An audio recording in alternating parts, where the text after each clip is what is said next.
आपके पास आ जाती हैं यहाँ पर अर्थशास्त्री के नजरिए से भी राकेश शर्मा इसको समझना बहुत जरूरी आई एम सॉरी इसको समझना बहुत जरूरी है। और इसी के साथ मेरा आपसे ये सवाल भी है कि जिस तरह की परिस्थिति मौजूदा वक्त में बनी हुई है, हमने देखा कि हाल ही में कैसे अडानी ग्रुप के शेयरों में भारी गिरावट देखी गई, लेकिन लंबे समय के बाद आज एक उछाल भी दर्ज की गई है। इसको कैसे पढ़ा जाए? देखिए, पिछले शुक्रवार को आप ही के चैनल पे एक बहस में मैं था जिसमें बहुत सारे मुद्दों पे बात हुई। हाँ। अगर आप इसे गिरावट बोल रहे हैं तो गिरावट नहीं है। बाजार में हिडेनबर्ग का शॉर्ट सेल था, शॉर्ट सेल करके उन्होंने पैसा कमाया। 2 बिल्लियों के झगड़े में बंदर को प्रॉफिट हुआ। मैं एक लाइन बोलना चाहूंगा, हालांकि मेरा कोई पॉलिटिकल मुद्दा नहीं है, कि आजकल के लोकसभा को देखते हुए बहुत अच्छी सी कहावत मुझे याद आई है, जहां बात बात पे हाथ चले उसे आम सभा कहते हैं, जहां बात बात पे लात चले उसे ग्राम सभा कहते हैं, जहां एक बोले सब सुने उसे शोक सभा कहते हैं, और जहां सब बोले कोई नहीं सुने उसे लोकसभा कहते हैं। लोकसभा में कोई किसी की बात को सुनने के लिए तैयार ही नहीं है। अगर इस मुद्दे की बात की जाए तो ना तो पोर्ट बंद हुआ, ना बिजनेस बंद हुआ, ना आज भी उन्होंने अपना डेट क्लियर किया। तो इस मुद्दे पे मैं बिल्कुल न्यूट्रल हूं, बिजनेस बिल्कुल न्यूट्रल है। और अगर आप गिरावट में आप बात कर रहे थे तो आज मार्केट ऊपर भी गया है। हाँ। टाटा का शेयर 500 से आगे था 100 रुपीज पे, टाटा मोटर्स का। उस वक्त कोई कहीं हो हंगामा नहीं हुआ। क्यों?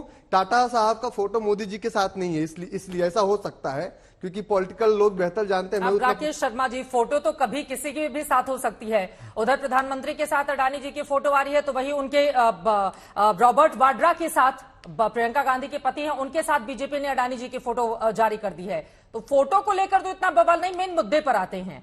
देश को, क्योंकि जो निवेशक हैं उनके भीतर एक बहुत सारे सवाल हैं, अब उनको किस तरह से आप समझाना चाहेंगे? क्या अभी स्थिरता का दौर देखने को मिल रहा है या अभी भी चुनौतियां भरी पड़ी हैं? देखिए, बाजार बिल्कुल अस्थिर है। अगर किन्हीं को लगता है कि बाजार अस्थिर नहीं है तो ऐसा बिल्कुल नहीं, बाजार बिल्कुल अस्थिर है। और बाजार में ये उतार चढ़ाव जो है ये टेम्पोररी है, बाजार का एक मूवमेंट है। अगर बाजार अस्थिर नहीं होता तो एसबीआई भी नीचे जाती है, आपका सेंसेक्स भी बिल्कुल डूब चुका होता। बाजार बिल्कुल अस्थिर है। हाँ। तो बाजार को देखने के लिए बाजार का नजर और राजनीति का नजर दोनों अलग है। ठीक है। मार्केट डूब गया ये, हाँ। या स्टॉक का अदानी का शेयर नीचे गया, दोनों अलग बातें हैं। अभय दुबे जी हमारे साथ जुड़ चुके हैं। ठीक है, अभय दुबे जी तक आवाज जारी है। अभय दुबे जी, अभी मैंने आंकड़ा समझाया, यहाँ पर 65,000 करोड़ का निवेश जो अडानी ग्रुप की ओर से राजस्थान में किया गया है, तो फिर अगर इधर किया जा रहा है गलत है तो उधर किया जा रहा है, तो वो रिश्ता क्या कहलाता है? जरा उस पर भी रोशनी डालें आप, क्योंकि जब रिश्तों की बात होगी तो फिर बीजेपी और कांग्रेस दोनों से ही सवाल पूछे जाएंगे। अभय दुबे जी,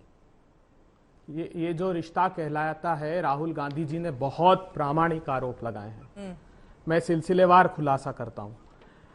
आपको जो 6 एयरपोर्ट दिए गए अडानी साहब को, उसमें नीति आयोग ने और मिनिस्ट्री ऑफ इकोनॉमिक अफेयर्स ने अपना साफ इस बात को लेकर एडवाइजरी जारी की थी कि चूंकि ये दोनों ही हाई कैपिटल इंटेंसिव एयरपोर्ट्स ये सारे हैं, इसलिए एक बिडर को 2 से ज्यादा नहीं दिया जाए। और उन्होंने उदाहरण दिया था कि पहले मुंबई और दिल्ली का दोनों की बिड एमजीआर को खुली थी, मगर दोनों उसको नहीं दिए गए।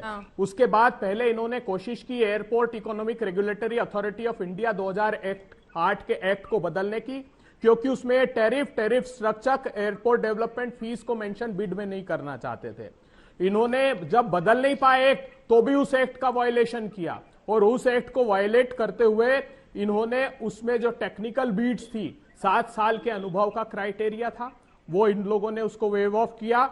और आश्चर्यजनक रूप से सारे ही, जबकि सारी मिनिस्ट्रीज ने, डिपार्टमेंट्स ने ऑब्जेक्शन फाइल किए थे कि सारे एयरपोर्ट अलग अलग नेचर के हैं, तो आप इन एयरपोर्ट को irrespective of actual and projected passenger volume, इन लोगों ने क्या किया, सारे के सारे 6 एयरपोर्ट राहुल गांधी जी की ओर से 50 मिनट तक इसे मुद्दे पर बोला गया, वो पूरे देश ने सुन लिया है।